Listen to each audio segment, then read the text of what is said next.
It's Christmas, Chapter 9, A Christmas to Remember, read by Harrison Fisher. Chapter 9, A Christmas to Remember. Papa and Uncle Will finished the house in early fall, and everyone agreed it was a very strong house. Once the roach problem was fixed, Mama said she was especially happy it was a dry house too. It rained almost every day in September, but the palmetto roof kept the water out. Pretty soon, it was almost Christmas time. Back in Chicago, Christmas had been my favorite holiday. We saw Mama's big family. Then, one day Papa announced that we had been invited to Mr. Lachlan Reed's house for Christmas. Mr. Reed was a bachelor, which meant he didn't have wife or kids. I was disappointed to hear that, but Papa said Mr. Reed had moved into Lang's abandoned shack up the lake, and even though he was a bachelor, he wanted our whole family to come over for the holiday. So on Christmas Eve, we packed the Victor II and sailed north. We set out the day before Christmas because the trip could take a long time if we did not have favorable wind. Luckily, we had good wind from the south, and we made a really good time. As was custom in those days, if we visited another person's home, we had to bring our own bedding mats and mosquito netting so that we could sleep on the floor of the host's home. Locke, as everyone called him, had cleaned Lang's abandoned cabin up nicely. The fruit trees were tended again, and the vegetables were growing in the flat areas of the beach ridge. As soon as we got there, I stuck my hand out and said, "It's nice to meet you, Mr. Reed," just like Mama had shown me. But Mr. Reed just laughed and said, "Call me Locke, young man. I think I've got something you might like. Follow me." He took me back to the yard and showed me a cage made from bamboo. Inside the cage, I saw the fattest possum I'd ever seen. And I'd seen a lot of fat possums in the woods since moving to Florida. Locke looked at the possum happily. "I'd caught him nigh a month ago," he said. "I've been feeding him sweet potatoes ever since." "You know what his name is?" "No, sir. I call him Christmas Dinner." Then Locke laughed so hard, I thought I saw him crying a little bit. When we went back inside, he told Mama that he cooked up the best possum any man alive. And if she were interested, he would show her his own special recipe.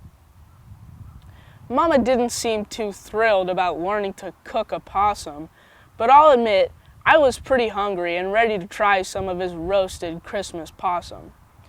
On Christmas morning, we didn't go to church like we normally would have done in Chicago. There was no church anywhere around. Instead, Locke went outside and brought the possum cage inside. Papa said a short prayer over the possum, and we all thanked Locke for thanking God for giving us such a wonderful meal on Christmas. Then Locke took the possum back outside, and pretty soon Christmas dinner was gutted and skewered on a spit that turned slowly over the wood fire. For once, I had the whole day to myself. No lessons, no chores. Papa and Uncle Will sat with Locke on the tiny porch while Mama busied herself with a little sewing and talking to Locke about food. It turned out that Locke knew almost as much as Mama did about cooking. He even said that he had a recipe for an alligator tail that was so good it tasted like fresh young chicken. I wasn't so sure about that, but Tiger Bowlegs had also had alligator meat that was really good, so I figured it probably was.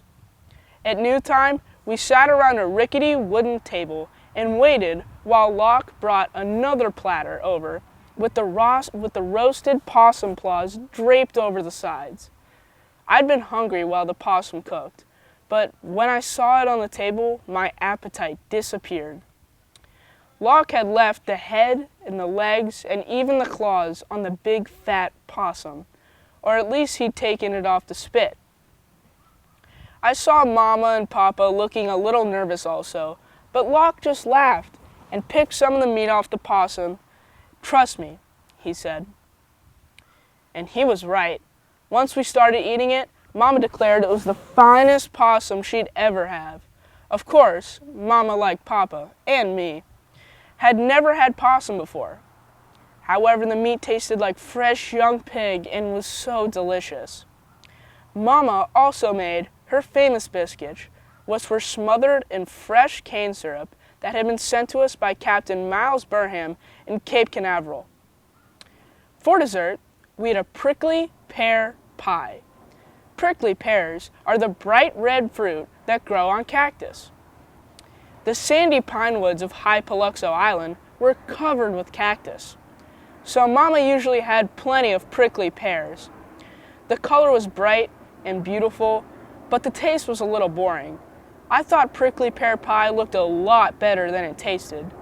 Mama usually had to add a lot of sugar to make it good. After Christmas dinner, we sailed back home again, and I was a little sad to say goodbye to Locke, but mostly I was just lonely. Besides, Uncle Will on the other end of High Paluxo Island, nearest neighbors, were a boat ride away. There were no kids anywhere near our house, and I missed Tiger Bowlegs every day. Our life on Lake Worth was simple in lots of ways.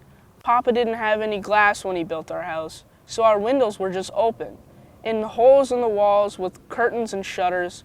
This did nothing to keep the mosquitoes out. At night, we couldn't light candles or lanterns because the light attracted mosquitoes. You could almost hear them buzzing in your sleep. The worst mosquitoes were called no-see-ums. No-see-ums were very, very tiny mosquitoes with a very big bite. Mama said she was nearly driven crazy by no-see-ums because they were impossible to see. So we burned smudge pots that filled the house with foul-smelling smoke to keep the mosquitoes away. We spent many a night sitting in our dark house, inhaling the pot fumes while remembering our family and friends back in Chicago. Our condition distressed relatives, Papa's family in New England, could not understand why we chose to live in such primitive conditions. Mama's family was even more worried.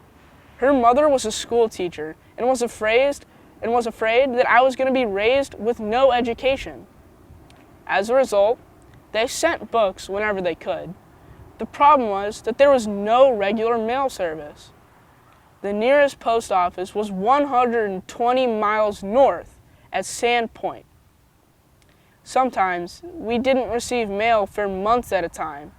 Only when Papa or someone else on the lake decided to sail to Sand Point, or when someone sailed down there with a bundle of mail. Grandma didn't have to worry. Mama almost never missed a chance to give me a lesson. She taught me grammar, reading, mathematics, and science. And I read more. More than most children my age. More than I would have ever read back in Chicago.